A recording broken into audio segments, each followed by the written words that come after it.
Velavan stores, Usman road, T Nagar, Chennai மற்றும் தூத்துக்குடி. விழா காலங்கள் எல்லாம் வேலவன் ஸ்டோர்ஸோடு.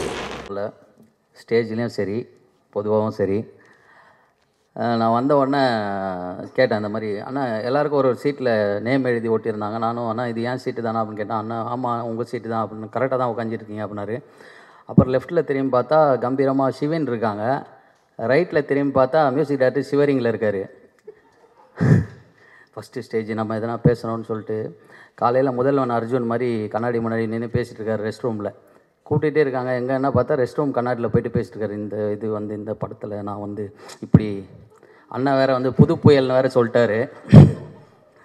இன்றைக்கி 2 பேர் தான் யூடியூப்பில் ட்ரெண்ட் ஆக போகிறாங்க. ஒன்று தளபதின்னு சொன்ன இசையமைப்பாளரும், இன்னொன்று புதுசாக அரசியல் கட்சி ஆரம்பிக்கிறாங்கன்னு சொன்ன அந்த சாரும். நம்மளுக்கு அப்போல்லாம் தேவையில்லை, நம்ம படத்தை பற்றி பேசிட்டு போயிடுவோம், நமக்கு எதுக்கு. ஃபஸ்ட்டு ஒரு படம் உருவாகிறதுக்கு முக்கியமான ஒரு விஷயம் என்னென்னா ப்ரொடியூசர்ஸ். ஸோ அவங்க நினச்சா தான் இவ்வளோ பெரிய விஷயங்களை பண்ண முடியும். ஸோ அந்த மாதிரி ஜாஃபர் சாரை பற்றி சொல்லணுன்னா, எங்கள் முதலாளி நல்ல முதலாளி, வெள்ளை மனம் பிள்ளை குணம் கொண்ட முதலாளி.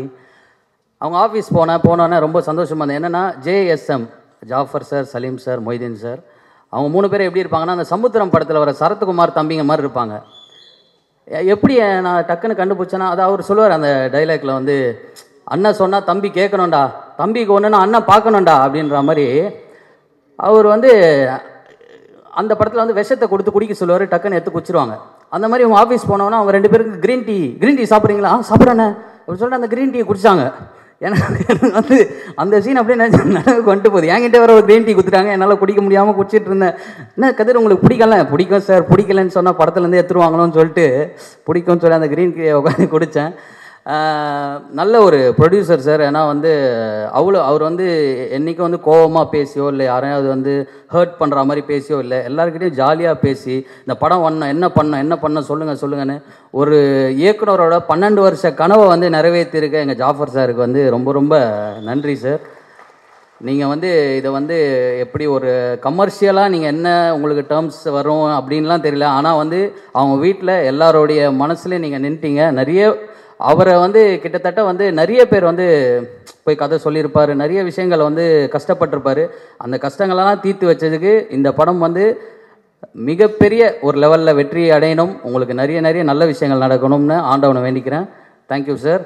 அடுத்து இயக்குனர் சார், அவர் வெளியே நிற்கும் போது நல்லா மூச்சை பிடிச்சி பேசிகிட்டு இருந்தார். என்ன சார் மூச்சை பிடிச்சி பேசிகிட்டு இருக்கீங்க அப்படின்னா, இல்லைப்பா நம்மளுக்கெல்லாம் கொஞ்சம் தொப்பை வெளியே வரும், அதனால தான் பேசிகிட்டு இருக்கேன்னு சொன்னார். ஸோ இந்த தில் படத்தில் விவேக் சார் இருப்பார். அவர் என்னன்னா அந்த மாதிரி பெண்களோட மனசை பிடிச்சி நான் ஒரு படம் பண்ணி ஆகணும் அப்படின்ற மாதிரி அவர் இது பண்ணார். கடைசியாக அவர் பெண்ணாகவே மாறிடுவார். ஆனால் எங்கள் இயக்குனர் அப்படி இல்லை, அவர் பெண்ணாக ஆனார், இவர் வின்னானார் இந்த படத்தை எடுத்து. அதே மாதிரி ஒரு ஃபர்ஸ்ட் லுக் போஸ்டராக இருக்கட்டும், இல்லை நிறைய விஷயங்களாக இருக்கட்டும், அதை பார்த்து கார்த்தியானாலாம் எப்போ ஃபோன் வந்தாலும் கார்த்தியானாக்கு குபேந்திரன் சார் வந்துகிட்டே இருக்கும்.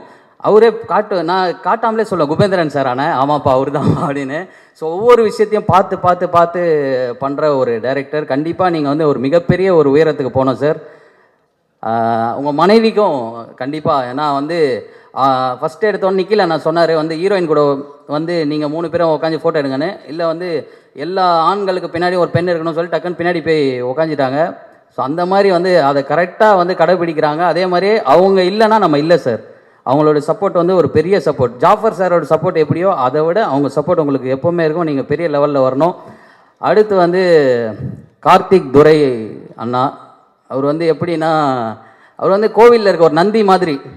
சினிமாவுக்கு போனோம் அப்படின்னா அவர் காதில் சொல்லிட்டா போதும், எப்படியாவது எங்கேயாவது ஏதாவது ஒரு படத்தில் அன்றைக்கி ஒரு தம்பி ஒருத்தன் கேட்டால அவனை சொல்லி கொடுப்பா அப்படின்னு சொல்லிட்டு ஒன்றுமே, அதாவது பலனை எதிர்பார்க்காம நல்லது செய்கிறது சில பேர் தான் இருப்பாங்க. அதில் ரொம்ப முக்கியமான ஒரு ஆள் கார்த்திக் அண்ணா. அவர் என்ன பண்ணுவார்னா, யாராவது கீழே இருந்தாங்கன்னா அவங்கள தூக்கி அப்படி மேலே விடுவார். மேலே விட்டோன்னு நம்மளாம் என்ன பண்ணுவோம், மேலே இருக்கவங்க கையை பிடிச்சி மேலே போக பார்ப்போம். ஆனால் அவர் அப்படி இல்லை, அடுத்து யார் கீழே இருக்காங்களோ அவங்கள தூக்கலான்னு கீழே பார்க்குற ஒரு ஆள். இப்போ கூட கீழே தான் பார்த்துட்ருக்காரு.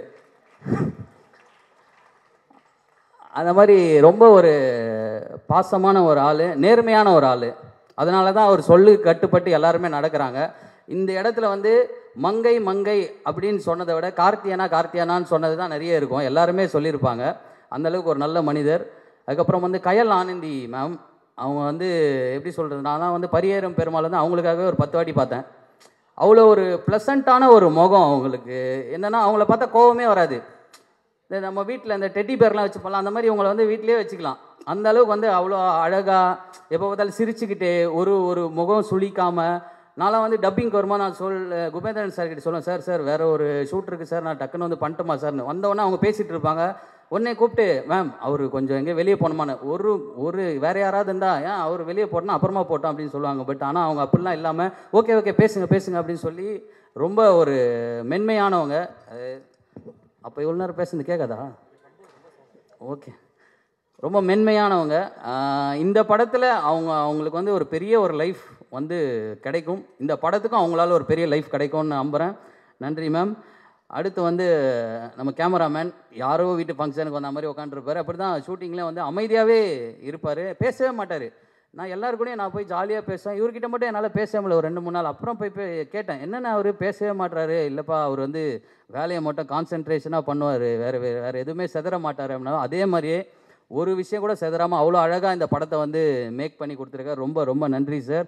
அடுத்து ஷிவின், அவங்க ஒரு சாங் பாடியிருக்காங்க. அந்த சாங் அப்போ நான் ரெக்கார்டிங் அப்போ இருந்தேன் நானுமே.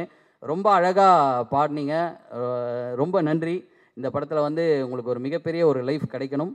அடுத்து துஷி யார் ஹீரோன்னு கேட்டோன்னா, துஷின்னொன்னே அவனே தூசி பறக்கிற மாதிரி ஷார்ட்லாம் வச்சுட்டு ஒரு ஹீரோ வருவார்னு பார்த்தா ரொம்ப அமைதியாக ஒரு ஹீரோவாக ஒரு அழகாக. ஜேபி சாருக்கு வந்து ஒரு எப்படி சொல்கிறது, யார் ஃபோன் பண்ணாலும் அவருக்கு வந்து உங்கள் பையன் ரொம்ப நல்ல பையங்க, ரொம்ப நல்லா வளர்த்துறீங்க, புள்ளன்னு பெற்றா இப்படி தான் பெக்கணும் அப்படின்ற மாதிரியே சொல்கிற மாதிரியே இருப்பார். ஹீரோயின் கிட்டே கூட டைலாக்கை தவிர வேறு எதுவுமே பேசலைன்னா பார்த்துங்களேன், அந்தளவுக்கு நல்லவர். அடுத்து டான்ஸ் மாஸ்டர், வணக்கம் மேம். நம்ம 2 பேருக்கு இந்த படத்தில் எதுவும் இல்லை. அடுத்த படத்தில் கண்டிப்பாக நீங்கள் டான்ஸ் சொல்லி கொடுத்தீங்கன்னா நான் ஆடுவேன். உங்களை நிறைய இடத்துல பார்த்துருக்கேன், நிறைய உங்கள் பாடல்கள் பார்த்துருக்கேன். ரொம்ப சூப்பராக பண்ணீங்க. ரொம்ப ரொம்ப நன்றி மேம். வேறு யாரையாவது விட்டேன் நான் ஸ்டேஜில்? நிக்கில் அண்ணா வந்து ரொம்ப அவர்கிட்ட நிறைய விஷயம் கற்றுக்கலாம். என்னென்னா அவர் வந்து சின்ன படம் பெரிய படம் அப்படிலாம் பார்க்க மாட்டார், நம்ம படம் அப்படின்னு பார்ப்பார். இந்த விஷயத்தை நான் அவர்கிட்ட கற்றுக்கிட்டேன். எந்த படமாக இருந்தாலும் அது நம்ம படமாக நினச்சி அதுக்கு முழு மனசோடு உழைச்சோம்னா அது பெரிய லெவலில் போய் சேரும்ன்றது அவர்கிட்ட கற்றுக்கிட்டேன். அதுமாதிரி உழைப்பு, என்ன நேரமாக இருந்தாலும் எதுவாக இருந்தாலும் அவர் வந்து நல்லா உழைப்பார். அவர் என்ன தான் மற்றவங்களை கலாச்சாரம் அவரை பற்றி நான் நல்லா மட்டுமே தான் பேசுவேன்னு சொல்லிவிட்டு கிளம்புறேன். நன்றிண்ணே. தேங்க்யூ. யூஸ்வலாக நான் ரொம்ப பேச மாட்டேன். ஒரு க்ளோஸ் சர்க்கிள் ஆஃப் ஃப்ரெண்ட்ஸ் கூட தான் மட்டும் நான் பேசிக்கிட்டு இருப்பேன். பட் எல்லாருக்கும் வணக்கம். அண்ட் ஃபஸ்ட்டு நான் ஒரு நன்றி சொல்லணுன்னா என் குருநாதர் எம் சசிகுமாருக்கு சாருக்கும் ஒரு பெரிய நன்றி சொல்லணும். ஏன்னா ஈசன் படத்தில் என்னை அவர் இன்ட்ரடியூஸ் பண்ணலன்னா நான் இந்த மேடையில் நான் இல்லை. ஸோ அவருக்கு ஒரு பெரிய நன்றி. இந்த படம் நம்ம ஃபஸ்ட் டே ஷூட் பண்ணும்போது அவர் சொன்ன மாதிரி ஒரு நாயை வச்சு தான் ஷூட் பண்ணிக்கிட்டு இருந்தோம். போக போக I took this movie as a challenge. ஏன்னா 2 கேமரா செட்டப் பண்ணியிருப்பாங்க காரில். அதுக்கு மேலே டைலாகும் நான் கேட்கணும். அது எப்படி என்ன மாடுலேஷன். விக்ரம் சாருக்கும் ஒரு பெரிய நன்றி. ஏன்னா அவ்வளோ பேஷண்ட்டாக அவர் என்கிட்ட டைலாக் சொல்லிக்கிட்டே இருந்திருப்பார். ஸோ அந்த படம் நம்ம பண்ணிகிட்டு இருக்கும்போது it was such a challenge to me. ஏன்னா 2 கேமரா பார்க்கணும், ரோடு பார்க்கணும், ஆர்டிஸ்டோட ரியாக்ஷன் பார்க்கணும், டைலாகும் பார்க்கணும், ஆக்டிங்கும் பண்ணணும். ஸோ ரொம்ப சேலஞ்சிங்காக இருந்துச்சு. But somehow I got through it and it was a nice journey for me. Thank you sir.